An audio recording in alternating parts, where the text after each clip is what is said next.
Assalamualaikum warahmatullahi wabarakatuh. Bertemu lagi kita dalam siri-siri kisah pengalaman seramku ini. Alhamdulillah, saya banyak-banyak terima kasih kepada anda semua yang telah sudi like, subscribe and share serta memberi sedikit komen dalam channel kisah seramku ini. Saya ucapkan ribuan terima kasih kepada anda semua. Ya, moga-moga saya doakan mereka yang membantu saya dalam mengembangkan channel ini, iaitu dengan cara like, subscribe and share ini, Allah Subhanahu Wa Taala beri anda semua kesihatan yang berpanjangan. Saya dan anda semua sihat, terhindar daripada segala penyakit yang berjangkit, terhindar daripada segala gangguan-gangguan makhluk halus, histeria, gangguan makhluk halus di kalangan jin dan syaitan, dan diberi murahkan rezeki serta dipanjangkan umur. InsyaAllah, saya doakan kepada anda. Alhamdulillah, terima kasih. Kali ini saya akan ceritakan satu kisah seram, satu kisah pengalaman seram yang dikirim oleh rakan kita, rakan subscribe kita dalam channel ini, iaitu Cik Lin. Cik Lin telah menghantar satu pengalaman kisah seramnya ketika masih belajar dahulu. Ya, kita saksikan selepas ini.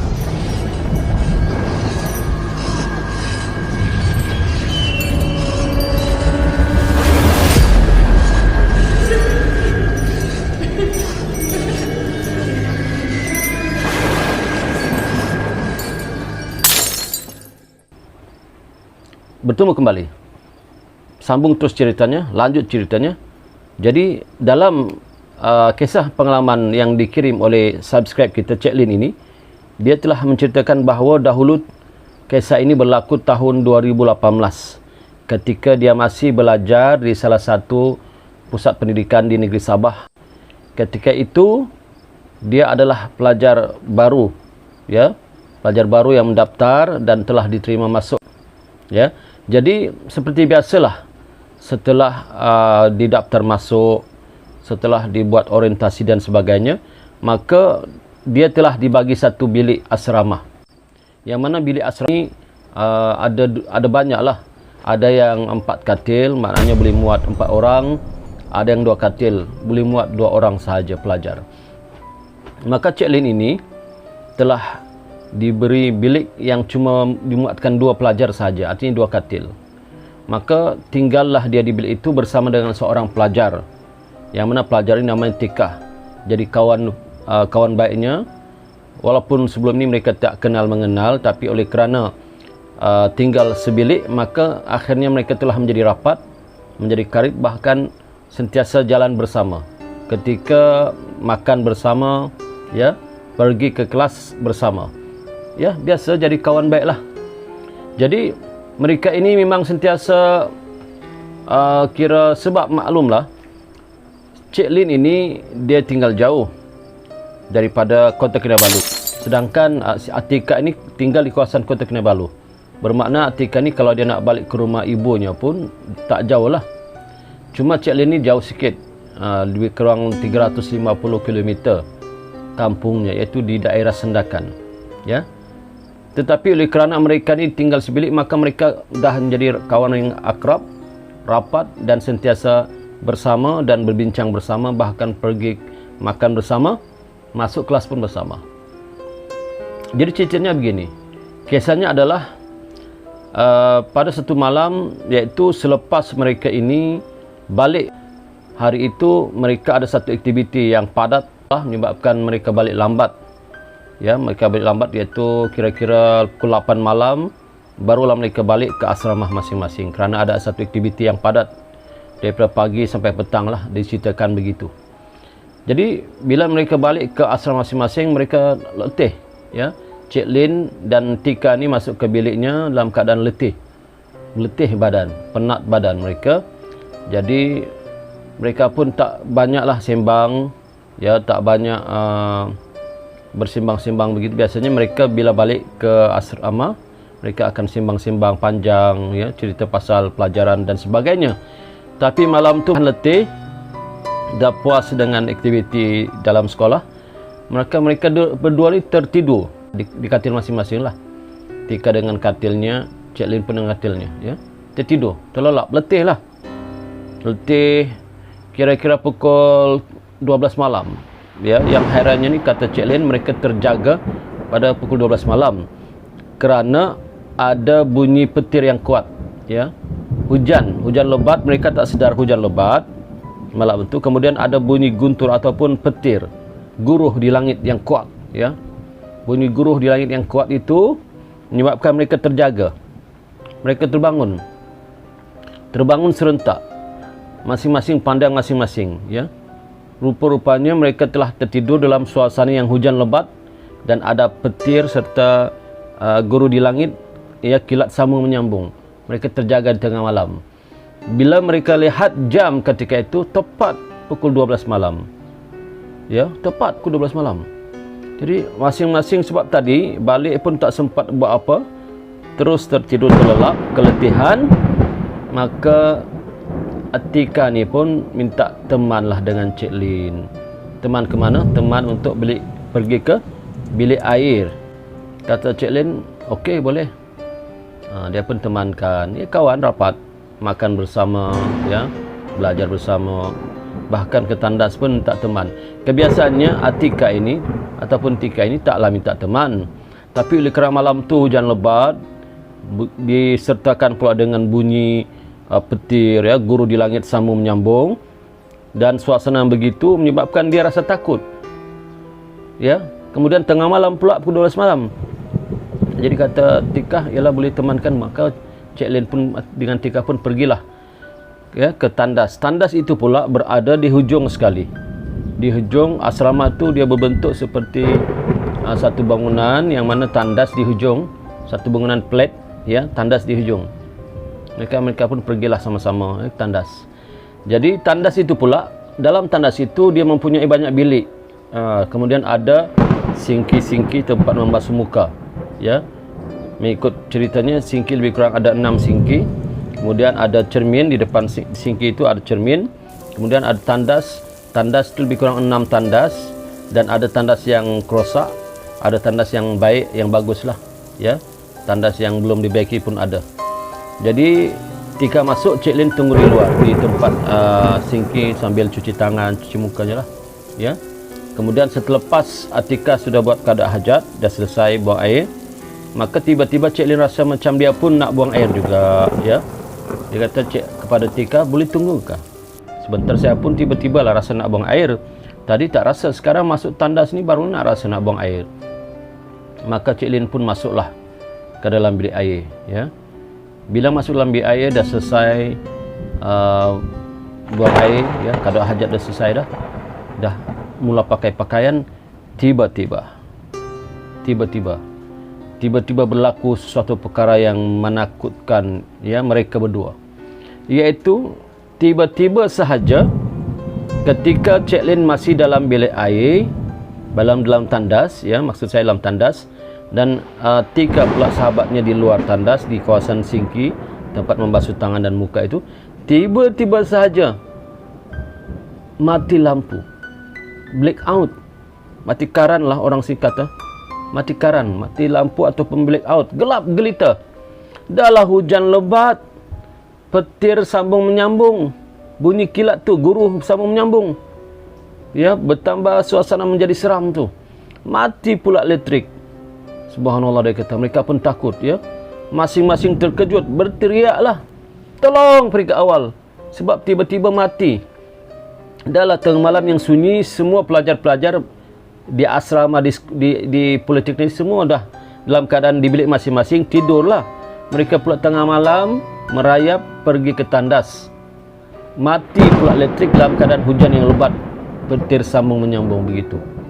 Maka Atika pun, kata Atika, kakak di mana, kak? Kakak di mana? Saya tak nampak ni, kak. Saya tak nampak. Cik Lin ni pula dalam tandas, lagi dahsyat. Tika ni di luar, Cik Lin ni dalam tandas. Tika yang biasa panggil Cik Lin kakak, sebab Cik Lin lebih tua setahun dari Tika ni, ya. Kak, dia kata. Cik Lin lagilah dalam tandas. Tika, kakak tak nampak, gelap sangat ni, tak nampak ni, di mana kamu? Tika tadi yang dalam bilik air tu dalam tanda meraba-raba mencari di manakah tempat pembuka pintu tu, tombol pintu. Cari meraba tak jumpa. Kakak tak jumpa pintu akan keluar ni. Kakak tak jumpa pintu ni. Pintu mana ni? Tika, tolong kakak bukakan pintu. Pintu mana ni? Si Tika pula di luar, kak, aku tak nampak kak, aku tak boleh jalan kak. Aku tak boleh melangkah kak. Aku tak tahu kak, aku pun tak tahu mana satu pintu kakak ni. Atika pun mulalah meraba-raba dinding pelan-pelan cari, tapi tak tahu di manakah pintu tempat Cik Lin itu berada. Dalam keadaan suasana yang gelap sangat, tak ada sedikit pun lampu. Bahkan mereka tak sempat tadi membuat handphone. Kalaulah mereka sempat membuat handphone, mungkin mereka boleh melihatlah dengan ada handphone di tangan, tapi tak sempat. Mati lampu yang gelap sangat. Gelap. Dalam keadaan begitu meraba-raba tu, Tika dah menangis di luar. Kak sambil menangis. Cik Lin kata, sabar, kuatkan imanmu, kuatkan imanmu, jangan takut sangat. Kakak ni pun takut, tapi kita tak boleh mengalah ni Tika. Kita kena lawan ketakutan ni. Dalam keadaan menjerit, tak ada seorang pun yang dengar. Tolong kata Tika. Siapalah mendengar malam tu? Orang semua tidur.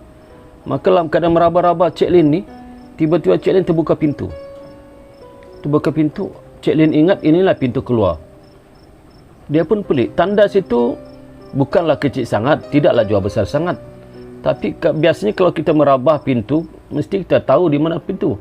Tapi yang Cik Lin hairan ni, dia tak dapat jumpa cari pintu tu. Maka bila terbuka satu pintu, yang mana Cik Lin ingat inilah pintu keluar dari tandas itu, bilik air itu. Tapi dia bila masuk ke terbuka pintu itu, tempatnya lagi sunyi, lagi gelap. Dan tak kedengaranlah suara Tika memanggil pun hilang. Tadi masih dengar lagi, tapi hilang. Lagilah seram Cik Lin. Tika, mana kau Tika? Cik Lin jalan pelan-pelan, dia kata. Jalan pelan-pelan. Dia rasa perjalanan macam jauh dah. Tapi tak jumpa tandas dan dia heran bagaimana dia masuk ke sini. Seolah-olah Cik Lin masuk ke satu alam yang lain. Seolah-olah Cik Lin masuk ke satu alam yang bukan alam di dunia ini. Tak kedengaran langsung suara Tika memanggil menjerit tadi hilang. Dalam keadaan yang gelap gelita itu, tiba-tiba ternampaklah Cik Lin ni ada cahaya yang berkilat kilau-kilau dari depan tu. Maka Cik Lin pun mendekati cahaya itu perlahan-lahan. Makin Cik Lin dekati, makin dekat. Cik Lin makin mendekati cahaya itu, makin dekat. Tapi Cik Lin heran, di mana tempat ini? Ya, Cik Lin heran, sangat heran. Tempat ini asing baginya. Dia tak berapa perasan tempat ini di mana. Dia pun heran, dia panggil Tika, tak tahu dah. Tiba-tiba cahaya itu makin terang dan kelihatan pokok. Bila nampak pokok, Cik Lin pun lega. Lega. Nampaklah pokok cantik besar dan makin terang dan nampaklah kawasan kampung. Yang heran Cik Lin, macam mana dia boleh masuk sini?